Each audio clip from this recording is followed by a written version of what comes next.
Hook. Minuit. Imaginez être un ancien espion, vivant en exil, et vous retrouvez soudainement au centre d'un jeu mortel de chats et de souris. Vous êtes Alexandre Litvinenko, un ancien officier du service fédéral de sécurité russe, et vous venez de être empoisonné avec une dose létale de polonium-210. Alors que vous vous trouvez dans votre lit d'hôpital, vous savez que votre temps est en train de s'écouler, et vous êtes déterminé à révéler la vérité derrière votre assassinat. Mais qui est derrière ce complot sinistre, et pourquoi voulait-il vous tuer? Vous êtes sur le point de le découvrir. Teaser. 1h30. Dans cette vidéo, vous allez apprendre 3 choses choquantes sur l'empoisonnement d'Alexandre Litvinenko. Premièrement, vous découvrirez comment les allégations de Litvinenko sur l'implication du gouvernement russe dans une série d'attentats et d'assassinats l'ont rendu cible pour un assassinat. Deuxièmement, vous verrez comment l'enquête sur sa mort a été entravée par le manque de coopération du gouvernement russe. Et troisièmement, vous serez stupéfié par la révélation que la Cour européenne des droits de l'homme a déclaré la Russie responsable de l'assassinat de Litvinenko.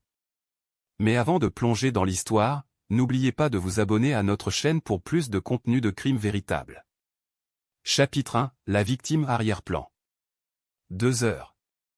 Alexandre Litvinenko était un ancien officier du service fédéral de sécurité russe, le successeur du KGB.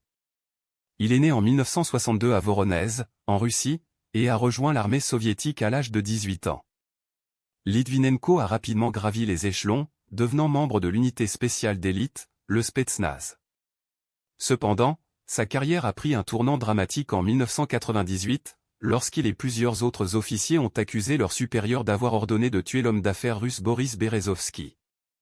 Le gouvernement russe a commencé à persécuter Litvinenko, et il a été forcé de quitter le pays en 2000.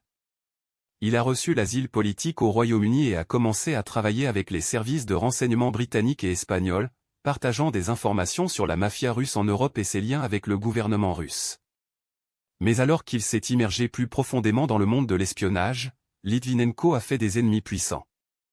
Et le 1er novembre 2006, sa vie allait changer à jamais. Qu'est-ce qui a pu conduire à son empoisonnement, et qui a pu être derrière cela? Chapitre 2, le crime. 6 heures. Le 1er novembre 2006, Litvinenko a rencontré 2 anciens officiers du KGB russe, Andrei Lugovoy et Dmitri Kovtun, au bar Pin de l'hôtel Millennium à Londres. Sans le savoir, cette réunion allait être le début de la fin. Plus tard dans la journée, Litvinenko a déjeuné au restaurant de Sushi Itsu, sur Piccadilly, avec un officier italien et expert nucléaire, Mario Scaramella. Scaramella prétendait avoir des informations sur la mort de la journaliste russe Anna Politkovskaya, qui avait été tuée dans son appartement de Moscou quelques semaines plus tôt.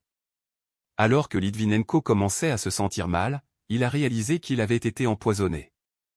Mais quel était le poison, et comment était-il entré dans son système? L'enquête allait plus tard révéler que Litvinenko avait été empoisonné avec du polonium-210, une substance rare et hautement toxique.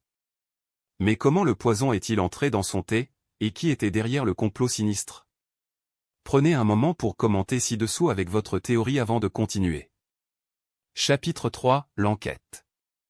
11 heures.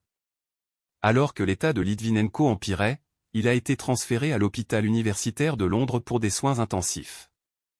La police a lancé une enquête sur son empoisonnement, mais ils ont rencontré de nombreux défis.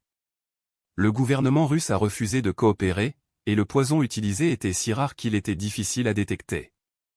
Cependant, une équipe de scientifiques de l'établissement britannique des armes nucléaires a découvert un petit pic de rayons gamma dans les échantillons de sang et d'urine de Litvinenko, ce qui les a amenés à soupçonner le polonium-210.